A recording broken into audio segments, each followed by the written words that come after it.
갈라디아서 5장 19절에서 23절 말씀 본문으로 절제 자를 이기는 이런 제목의 말씀 나누겠습니다. 여러분, 우리가 지난 9번의 시간을 통해서 8가지의 성령의 열매에 속한 덕목들을 살펴보았습니다. 이제 마지막으로 절제에 대해서 살펴보려고 하는데, 그에 앞서서 이 성령의 열매를 전체적으로 좀 정리를 다시 한번 할 필요가 있겠습니다.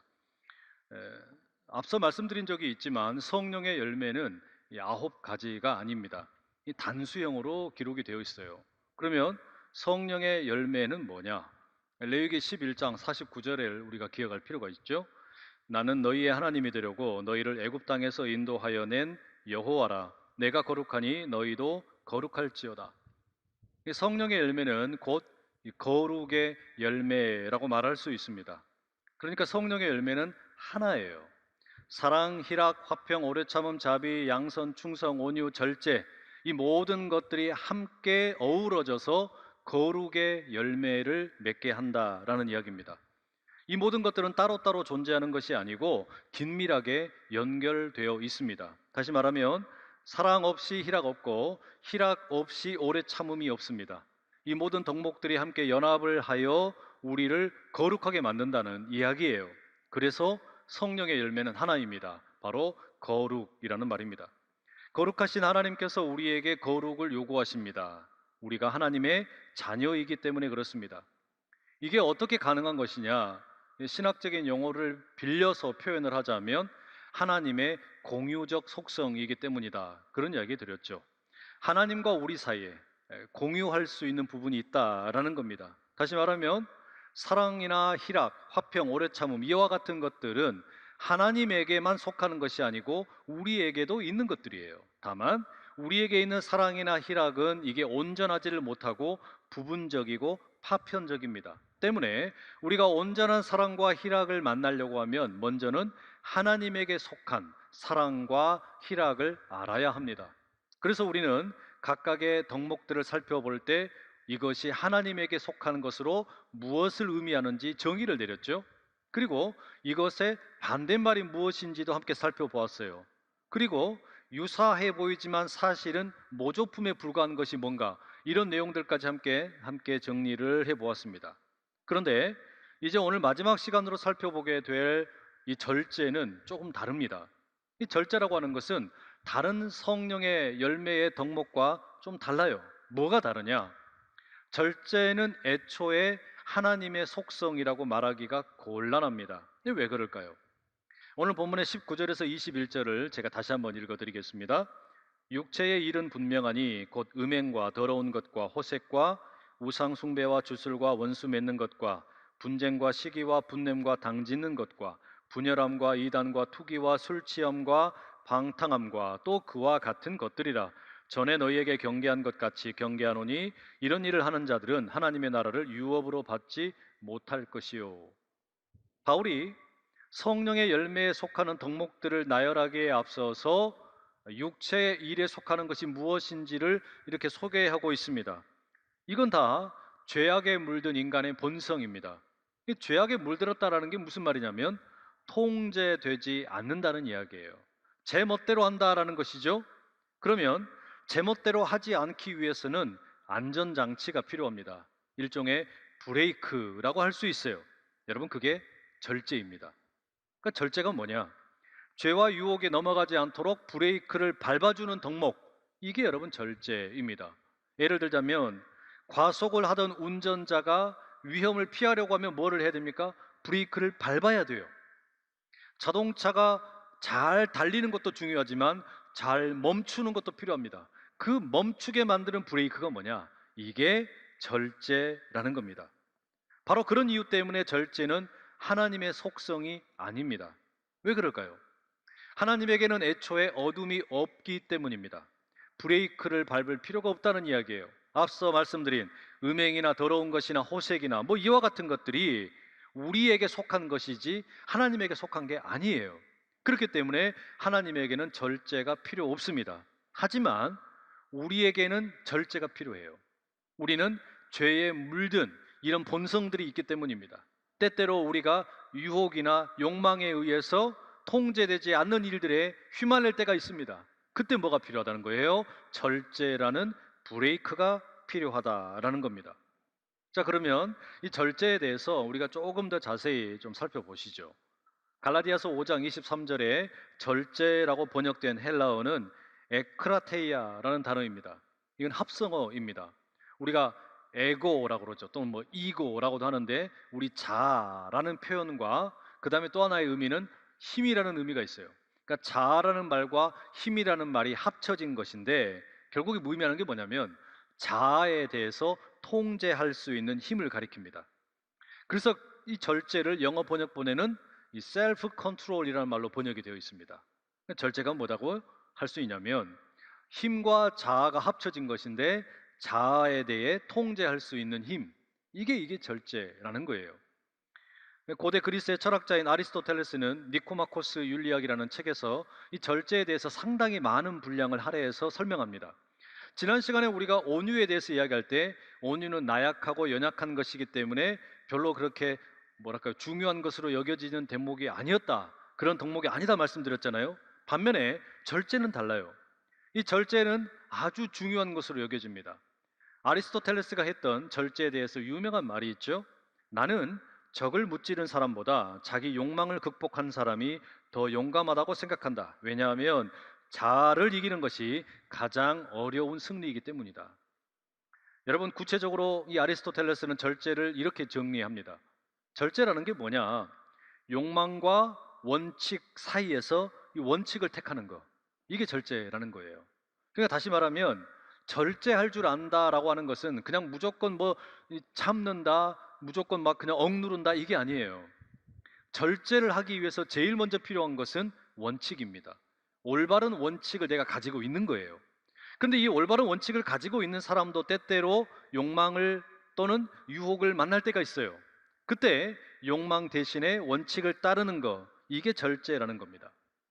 이 고대 철학자들은 이와 같은 절제를 아주 중요한 덕목으로 여겼습니다. 지혜, 정의, 용기, 이와 함께 절제를 포함시켜서 덕스러운 삶을 살기 위한 필수적인 성품이라고 말하곤 했습니다. 그만큼 이 절제를 아주 높게 여겼다라는 말이죠.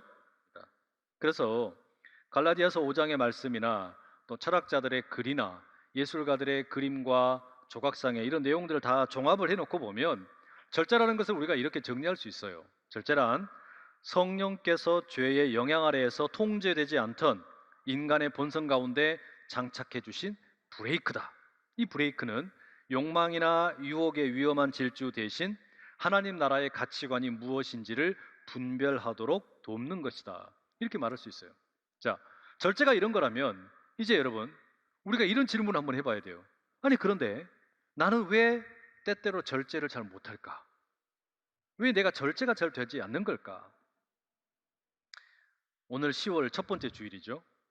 2021년이 벌써 9개월이 지났습니다. 2021년이 시작을 할 때 아마 여러분들 많은 새해 다짐 하셨겠죠. 올해는 기필코 내가 무언가를 하리라, 무언가를 해내고 말리라, 다짐들 하셨을 거예요. 근데 지난 9개월 동안 그 다짐에 성공하신 분들 손 한번 들어보세요. 아마 쉽지 않으실 거예요. 그렇죠?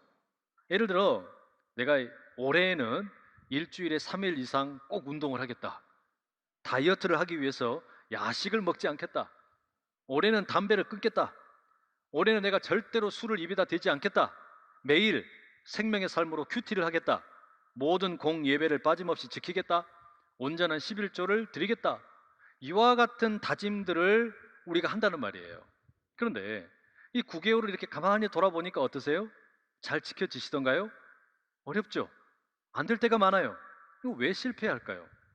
우리가 왜 이와 같은 다짐들을 지속하지 못하는 걸까? 여러분, 이건 절제라고 하는 덕목과 관련이 있습니다. 창세기 3장에 보면 아담과 하와의 이야기 나오지 않습니까? 하나님께서 아담과 하와에게 그 에덴 동산에 있는 모든 걸 다 허락하셨습니다. 니들 먹고 싶은 대로 다 먹어라, 원하는 거 다 해라, 단 딱 하나만 기억을 해라. 동산 중앙에 있는 선악을 알게 하는 나무의 과일은 절대 먹어서는 안 된다. 하나님이 그걸 금하셨어요. 아니, 그런데 아담과 하와가 그걸 먹어버렸습니다. 그리고서는 돌이킬 수 없는 고통을 경험하게 되죠. 아니 도대체 누가 이런 멍청한 짓을 하는 겁니까? 내가 아담이라면 난 절대 그렇게 안 할 거야. 내가 하와라면 난 절대 그렇게 안 할 거야. 뭐 여러분 그렇게 생각하실 수 있겠죠. 왜 이런 짓을 했을까? 아, 이거 하나 참지 못할까? 왜 그렇게 절제하지 못했을까? 뭐 이런 생각들 드실 거란 말이에요. 그런데 여러분, 아담과 하와를 우리가 비난할 것이 하나도 없어요. 왜냐? 절대로 우리가 하지 말아야 될 것 같은데, 이것은 좀 절제해야 될 것 같은데 못하는 것들이 우리의 현실에 너무 많습니다. 자동차 운전할 때 핸드폰 만지면 됩니까? 안 됩니까? 운전하면서 문자 보내면 돼요? 안 돼요? 카톡 보내면 돼요? 안 돼요? 안 되잖아요. 우리 이걸 너무 잘합니다. 그런데 저도 운전하다가 너무 급하면 막 문자를 보내요. 카톡을 합니다. 왜 그럴까요? 혹시라도 우리가 술을 마셨다. 그러면 운전대를 잡으면 됩니까? 안 됩니까? 당연히 안 되죠. 당연히 안 된다는 걸 알면서도 때때로 사람들이 운전대를 잡아요. 도대체 왜 그럴까? 왜 그러냐는 이야기예요. 왜 그럴까요? 이 댄 아리엘리라는 학자가 테드 강연에서 이런 이야기를 들려주더라고요. 어떤 모임에 사람들이 이렇게 함께 했습니다. 그 자리에 우리 가나 초콜릿처럼 아주 맛있는 초콜릿을 이렇게 쭉 돌렸어요. 먹으라고 준 건 아니고 이제 구경만 해라라고 했어요. 그리고 난 다음에 이렇게 제안을 합니다. 자, 여러분들에게 오늘 당장은 초콜릿 한 상자를 줄 수 있고 일주일을 기다리시면 초콜릿 두 상자를 드리겠습니다. 이렇게 제안을 했어요. 사람들이 어떻게 선택했을까요? 대부분이 다 오늘 당장 지금 초콜릿 한 상자 받겠습니다. 선택을 했어요. 아마 여러분들 중에는 아니 뭐 나는 일주일 기다려가지고 상자 두 개 받아야지, 초콜릿 두 상자 더 많이 먹어야지, 이렇게 생각하는 분들 있을 수도 있습니다. 그런데 일주일 후가 아니라 1년 뒤에 초콜릿 두 상자 주겠다. 그럼 어떻게 하시겠어요? 모르긴 해도 거의 대부분의 사람들이 초콜릿 한 상자를 오늘 원할 겁니다. 자, 제가 무슨 이야기 하려고 하는지 이해가 되시나요? 네, 다시 묻겠습니다. 여러분, 우리가 왜 절제를 못할까요? 우리가 왜 절제하는 것이 어려울까? 다른 게 아니에요. 미래에 주어지게 될 것이 훨씬 더 크지만 그 유익보다 지금 누리게 될 유익을 더 중요하다고 생각하는 겁니다. 지금 당장 손앞에 잡히는 거, 이게 더 탐스러워 보이고 좋아 보이는 거예요. 그러니까 우리는 대부분의 경우에 지금 당장, 지금 바로, 지금 이 시간에 내가 무언가를 가져야만 행복하다라고 느끼는 겁니다. 이게 여러분 우리가 절제를 못하는 이유예요. 다시 말하면 절제는 시간의 문제입니다. 당장의 유익을 선택할 것이냐, 현재의 유익을 선택할 것이냐, 아니면 미래의 더 큰 유익을 선택할 것이냐, 이 가운데 현재를 선택하는 게 여러분 이게 절제를 못하는 이유라는 말입니다. 그러지 않습니까? 이 사도 바울이 19절에서 21절까지 들려주고 있는 육체의 일의 그 목록을 한번 보십시오. 음행, 더러운 거, 호색, 우상숭배, 주술, 원수 맺는 거, 분쟁, 시기, 분냄, 당 짓는 것, 분열함, 이단, 투기, 술취함, 방탕함. 여러분 이와 같은 것들을 왜 우리가 매일같이 하는 걸까요? 왜 이런 것에 우리가 자꾸 넘어지는 걸까요? 다른 이유가 아니에요. 이게 지금 나에게 유익해 보이기 때문입니다. 이게 지금 당장 나에게 좋아 보이기 때문이에요. 조금 기다리면 미래에 훨씬 더 좋은 게 있을 수 있는데 그걸 기다리지 못하는 겁니다. 반면에 성령의 열매로 주어져 있는 이 열매들, 그 덕목들을 보세요. 사랑과 희락과 화평과 오래 참음과 자비와 양성과 충성과 온유와 절제. 여러분 이거는 즉각적인 게 아니죠. 지금 당장 주어지는 게 아니죠. 이거 시간이 걸려요. 열매는 맺히려면 시간이 걸린다는 이야기입니다. 그러니까 기다려야 됩니다. 바로 그게 어떤 의미에서는 이 성령의 열매의 덕목들을 나열하면서 맨 마지막에다가 절제를 둔 이유일지도 모릅니다. 성령의 열매가 정말로 우리 안에 있기 원한다면 기다려라, 절제해라, 이 이야기예요. 사랑도 절제가 있어야 만들어지는 것이고 희락도 무언가에 대해서 절제를 해야 우리 가운데 자리하게 된다. 그거 이야기하는 거 아니겠습니까? 자, 여러분, 이처럼 우리가 절제가 무엇인지에 대해서도 좀 살펴보았고, 우리가 왜 절제를 못하는지도 살펴보았어요. 자, 그러면 이 남은 과제는 뭐냐면 어떻게 절제할 수 있냐라는 겁니다. 어떻게 우리가 절제를 우리 안에 기를 수 있느냐라는 거예요. 자, 물론 성령께서 우리를 인도하시면 절제할 수 있겠죠. 그러나 조금 더 구체적인 한번 방안을 한번 말씀을 좀 드릴게요. 첫째는요, 아까 말씀드렸던 그 댄 아리엘리라는 분이 강연에서 이렇게 이야기하더라고요. 본인의 이야기를 소개를 해줍니다. 본인은 아주 희귀한 C형 간염을 앓았답니다. 이 젊은 시절에 그걸로 고생을 많이 했대요. 이걸 가만히 방치하게 되면 간경화증이 심해지게 되고 죽게 되는 질병이었답니다. 방법은 딱 하나밖에 없어요. 신약 테스트에 참여하는 겁니다. 1년 6개월의 기간 동안 참여하는 것인데 일주일에 3번 약을 먹어야 됩니다. 근데 이 약이 그 부작용이 아주 심하대요. 뭐 구토도 많이 나오고 막 두통도 심하고 메스껍기도 하고 아주 심한 겁니다. 자, 자신뿐만 아니라 여러 사람이 이 신약 테스트에 동참을 했습니다. 그리고 1년 6개월이 지났습니다. 그런데 이 신약 테스트를 성공적으로 마친 사람이 자기밖에 없더래요. 이 본인만 성공을 한 겁니다. 나머지 사람들은 뭐 했다는 겁니까? 약을 제대로 투여를 안 했다는 거죠. 규칙적으로 그것을 먹지 않았다는 이야기예요. 왜 그랬을까요? 내가 미래에 이 약을 먹음으로 인해서 간이 건강해지고 또 몸이 건강해지는 것보다 지금 당장 메스껍거나 구토를 하거나 이런 것들이 더 힘드니까 절제를 안 해버린 거예요. 그렇죠? 그럼 궁금증이 생겨요. 아니, 이분은 도대체 무슨 방법을 썼길래 그 부작용이 심한 양을 1년 6개월 동안 일주일에 3번씩 먹으면서도 잘 견뎠을까? 이거 어떻게 그렇게 했을까? 이분의 대답이 걸작입니다. 나는 영화를 너무너무 좋아하는데 영화를 통해서 이 약을 먹는 걸 극복을 했다라고 이야기를 해요. 그러니까 예를 들어서 일주일에 월, 수, 금 이 약을 먹는다라고 하면 약을 먹기 전에 미리 자신이 좋아하는 영화를 빌려와 가지고 딱 상영 준비를 해 놓는 겁니다. 그 영화를 이제 일시 정지 버튼을 딱 눌러놓고 그 다음에 어떻게 하는 거예요? 약을 가져와서 먹는 거예요. 그러면 이제 막 부작용이 시작이 되겠죠. 그때 영화를 딱 틀어 놓는 겁니다. 그러면 부작용이 심해서 막 구토도 하고 메스껍기도 하고 두통도 심한데 그것을 영화를 통해 보상받는 거예요. 영화를 보면서 그 고통을 잊어버리는 겁니다. 이걸 대리 보상이라고 합니다. 그러니까 내가 무언가 지금 중독되는 게 있어요. 내가 이게 좀 절제가 필요한 어떤 대상이 있습니다. 그러면 이걸 내가 그냥 무조건 참아야지, 끊어버려야지, 절대로 하지 말아야지 이렇게만 해서는 잘 안 된다는 겁니다. 그럼 어떻게 해야 되냐? 이것을 내가 절제하기 위해서 다른 더 좋은 것으로 보상을 나에게 주는 겁니다.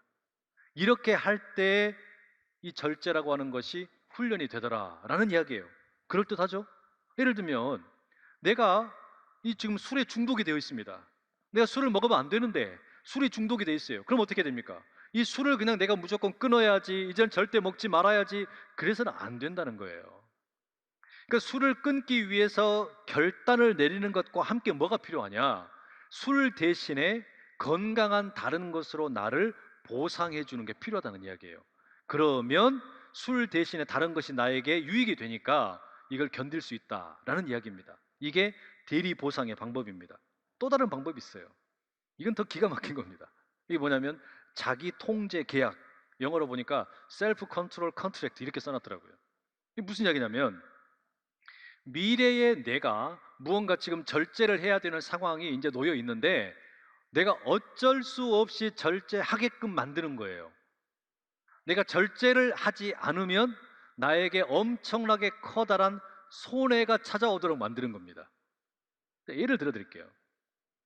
어떤 사람이 이 잠을 매일같이 늦잠을 자는 사람이 있다고 한번 가정을 해보세요. 맨날 막 9시에 일어나고 10시에 일어납니다. 그러니까 학교를 제대로 가겠어요? 회사 생활을 제대로 하겠어요? 일상생활을 제대로 잘 안 되겠죠? 자, 그러면 어떻게 하라는 거냐? 7시에 내가 기상을 해야 된다. 그러면 여러분 요즘에 우리 스마트폰 얼마나 잘 되어 있습니까? 스마트폰을 가지고서 자동 이체 계좌를 설정을 하는 거예요. 내가 정말 꼴보기 싫은 인간에게 아침 7시에 내 계좌에서 자동으로 100만 원이 빠져나가게 만들어 놓는 겁니다. 그러면 잠이 오겠어요? 그럼 잠을 못 자는 거예요, 이게. 잠을 잘 수가 없어요. 내가 예를 들어서 지금 절제를 못하면 내가 엄청나게 고통스러워지는 거죠. 그죠? 그러니까 고통스러운 것을 억지로 만들어 두고서 절제 훈련을 시키는 겁니다. 그러니까 100만 원 빠져나가는 게 고통스러우니까 그렇게 안 하기 위해서 그러면 벌떡벌떡 일어날 거라는 거예요. 그럴듯하죠. 또 다른 예를 들어볼까요?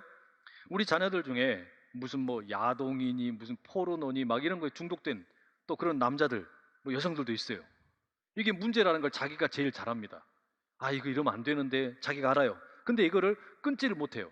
그럼 어떻게 하냐? 우리 그 앱 개발하는 분들이 이런 거 만들어 놓으면 좋겠다는 생각이 듭니다. 이게 뭐냐면 스마트폰에다가 이 앱을 깔아 놓는데 이게 어떻게 되는 거냐면 내가 19금 사이트에 딱 들어가잖아요. 그러면 내 스마트폰에 있는 연락처로 전부 문자를 보내버리는 거예요. 그럼 뭐라고 문자를 보내냐면 지금 아무개가 19금 사이트에 들어갔습니다. 키키키키 이렇게 보내는 거예요. 그럼 어떻게 되겠어요? 쪽팔려서 못 들어가요. 못 들어가지. 안 그러겠습니까? 그러니까 여러분 이게 이런 절제를 위한 방법 이걸 뭐라 그런다고요? 자기 통제 계약이라고 부르는 거예요. 내 스스로 나를 통제하는 일종의 불편한 계약을 만들어 놓는 겁니다. 그럴듯하죠? 그러니까 대리 보상을 하는 방법을 하든지 나 스스로를 불편하게 만드는 통제하는 계약을 만들든지 뭐 이와 같은 방식으로 우리가 절제를 훈련할 수 있어요. 근데 이것보다 더 중요한 게 있습니다. 우리 그리스도인들에게 있어서 제일 중요한 방법이 뭐냐? 예수님의 경우를 보십시오. 예수님께서 광야에서 40일 동안 금식을 하시지요. 하나님 나라의 복음을 전하기 위한 준비였습니다. 그런데 그 40일이 딱 끝나자마자 누가 찾아옵니까? 마귀가 찾아옵니다. 그리고 예수님을 유혹을 합니다. 얼마나 배고프냐? 요 돌덩어리로 떡을 만들어서 먹어버려라. 이런단 말이에요. 예수님 뭐라고 그러셨어요? 사람이 떡으로만 사는 게 아니다. 하나님의 입에서 나오는 말씀으로 살아야 한다. 물리치셨어요. 그랬더니 마귀가 예수님을 이제는 거룩한 성전의 꼭대기로 데리고 갑니다. 세웁니다. 너 하나님의 아들이라며 뛰어내려봐. 증명해봐. 너가 하나님의 아들이면 뛰어내릴 때 천사들이 널 받쳐줄 거야. 아니냐? 해라. 그때 주님 뭐라 그러세요? 역시 성경은 주 너의 하나님을 시험하지 말라고 하였다. 이렇게 물리치셨어요. 그랬더니 이 마귀가 이제는 세 번째로 예수님을 높은 산으로 이끌고 갑니다. 천하 만국을 보여주고 그 영광도 보여줍니다. 그리고 났더니 뭐라 그러냐면 만약에 네가 나한테 한 번만 절하면 내가 요거 다 줄게 이렇게 했어요. 근데 예수님 뭐라고 그 유혹을 물리치십니까? 사탄아 물러가라. 기록되었으되 주 너의 하나님께 경배하고 다만 그를 섬기라 하였느니라. 여러분 예수님께서 이 유혹을 물리치실 때마다 뭘 사용하셨습니까? 말씀을 사용하셨어요. 하나님의 말씀을 사용하셨어요. 이게 무슨 말입니까? 앞서 아리스토텔레스의 경우에도 이야기 드렸던 것처럼 예수님에게는 건강한 원칙이 있었어요. 하나님의 말씀이 최우선이다. 이 말씀이 가장 중요한 내 인생의 원칙이다. 이게 있었기 때문에 유혹이 찾아오고 또는 뭐 욕망이 일끌어오고 이럴 때 그것 대신에 원칙을 선택하신 거예요. 여러분 이게 우리가 따라야 될 방법입니다. 우리에게는 무엇가 필요한 거냐? 다른 무엇보다 내 인생의 가장 분명한 원칙은 하나님의 말씀이다. 나는 말씀대로 살겠다. 여러분 이 결단이 필요하다는 이야기입니다. 정말로 그렇습니다. 우리가 어떻게 절제할 수 있는 거냐? 대리 보상의 방법도 필요하고 자기 통제의 계약을 하는 것도 좋은 방법이에요. 그러나 가장 중요한 것은 뭐냐? 내 인생의 가장 중요한 원칙은 하나님의 말씀이라는 것. 여러분 이것을 꼭 기억하시기를 축복합니다. 시편의 119편의 105절 이렇게 말씀하죠. 주의 말씀은 내 발의 등이요 내 길의 빛입니다. 우리가 걸어가는 인생길이라는 게 밝지가 않아요. 가시밭이 많습니다. 어두움입니다. 그런데 이 어둠 가운데서 때때로 벼랑으로 떨어질 수도 있고 이상한 곳으로 끌려갈 수도 있어요. 그런데 나로 하여금 이 어둠 가운데서 옳은 길로 걸어가도록 지켜주는 게 뭐냐? 하나님의 말씀이라는 거예요. 이 하나님의 말씀이 등불이 됩니다. 빛이 됩니다. 그러니 이 말씀을 가슴에 새기고 내 마음에 붙잡고 날마다 어두운 세상 가운데서 승리할 수 있는 그 절제가 우리 안에 몸에 배는 하나님의 백성들 다 되실 수 있기를 간절히 축복합니다.